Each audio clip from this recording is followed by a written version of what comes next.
Hai, Assalamualaikum dan selamat datang ke NJ TV. Hari ni saya nak masak menu siakap masuk kebun yang semestinya mudah dan sedap. Hujan-hujan ni rasa nak makan lauk yang masam-masam dan pedas. Nampak sedap kan? Jom kita tengok bahan-bahan dan cara membuatnya. Jom kita masak. Mula-mula sediakan seekor ikan siakap yang dah dicuci bersih, dibuang sisik dan dibelah seperti dalam video. Lumurkan seluruh ikan dengan garam dan ajino secukup rasa. Jangan letak garam terlalu banyak kerana ikan ni kita akan makan dengan kuahnya nanti.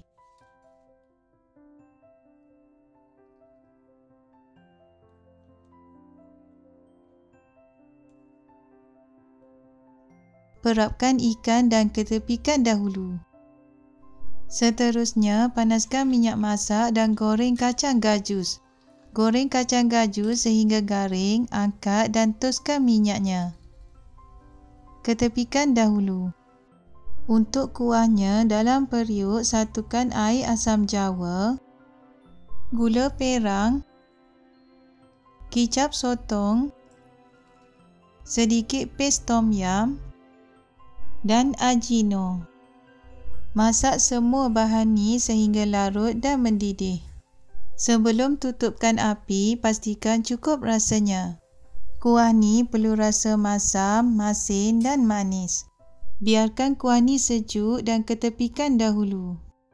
Sementara menunggu kuah sejuk, kita goreng ikan dahulu. Sebelum digoreng, lumurkan seluruh ikan dengan tepung jagung supaya ikan goreng rangup dan tak melekat pada kuali.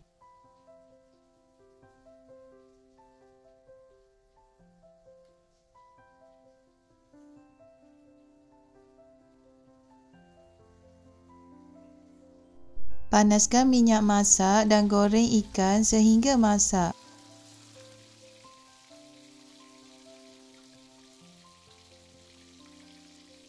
Setelah ikan masak, angkat dan toskan minyaknya. Seterusnya, dalam bekas satukan hirisan serai, hirisan cili padi merah, hirisan cili padi hijau, hirisan halia, hirisan bawang merah, hirisan daun limau purut, hirisan limau nipis, hirisan daun ketumbar Jawa, hirisan daun bawang dan semua kuah yang kita masak tadi. Gaul sebati semua bahan ni. Akhir sekali masukkan kacang gajus. Gaul sebati dan sedia untuk dihidangkan. Hidangkan ikan dalam pinggan dan taburkan kuah yang kita buat tadi atas ikan.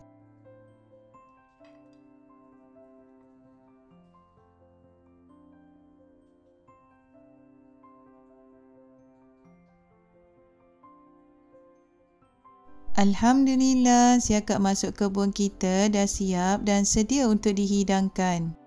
Okeylah, jangan lupa mencuba dan kita jumpa lagi di video-video saya yang lain. Assalamualaikum dan bye-bye.